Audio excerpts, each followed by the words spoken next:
Right. Having seen what she did for the program and now being in a similar position, what have you learned from her and plan to implement? Yeah, I know about the University of Utah program because of Elaine Elliott. I was just getting started at the University of Hawaii under legendary coach Vince Gu there, and she was recruiting athletes out of the state of Hawaii. And so I knew of her. 11 years ago, I got to meet her, but her reputation preceded herself. I spent time up at Idaho State while she was going on the Sweet 16 Elite 8 runs.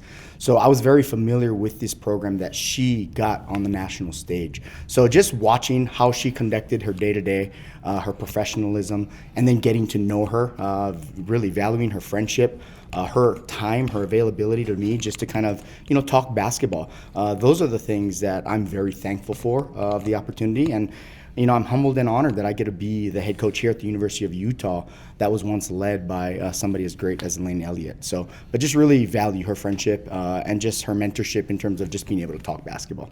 Kind of like I asked Elaine, she set the foundation for what you did, what Lynn has done, all those things. How important is it to, have her forever, immortalized in the rafters for what she has done for this program? I think it's definitely deserved. Again, at the time when the opportunity to play on the national scale might not have been what it is today, right? And so they laid the groundwork for us to thrive and to get the media exposure and all the good things that come along with that. So definitely so happy for her.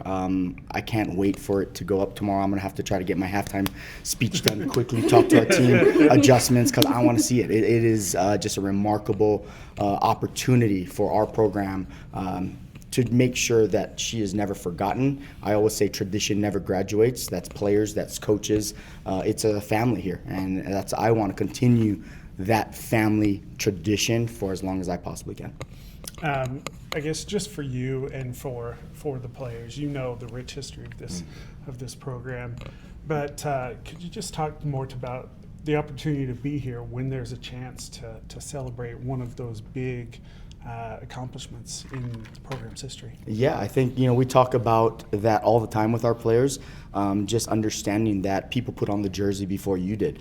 Something we did this year is we awarded our jerseys this year at Legacy Night, and allowing to bridge the gap from the tradition-rich history of our program and bridge that gap to our current players. And that's something I want to continue to do because I got a sweet office. We got a great facility.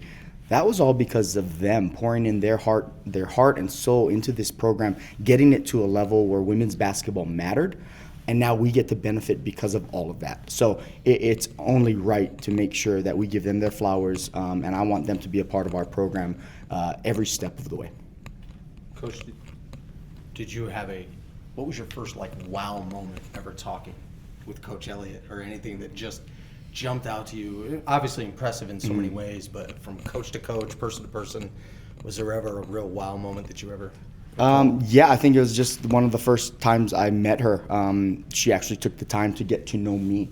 A lot of coaches who are retired, sometimes they're just they'll just meet the head coach and chat with the head coach. No, she actually sought me out, chatted with me, asked about my history, and then we connected dots. And it's just we have a lot more, roads that cross and paths that cross in the past, and that's something that I hold dear. She actually made time to get to know me, and she didn't have to, and look how it worked out. We're now, I'm the 5th head coach in NCAA history here at the University of Utah, and I'm so fortunate that she gets to be a part of that, and I get to be a part of a night where we get to recognize a great coach. You lost my train of thought there for a hot second. You have one, Brandon? No. Oh. Elaine's been around a lot. You see her on the court side before games and stuff like that. How important has it been that she has, been around the program even though she hasn't been coaching? Yeah, I think that's the open invitation to everybody. Our practices are open. I actually ask her, what do you think? Certain philosophies, certain opinions. I know she might say, my opinion doesn't matter, but it actually still does. She's probably forgotten more basketball than I'll ever learn. So I want to utilize that and that knowledge and her vantage point, because sometimes she can see it from a different lens, and why not take advantage of that? Thank you. Cool.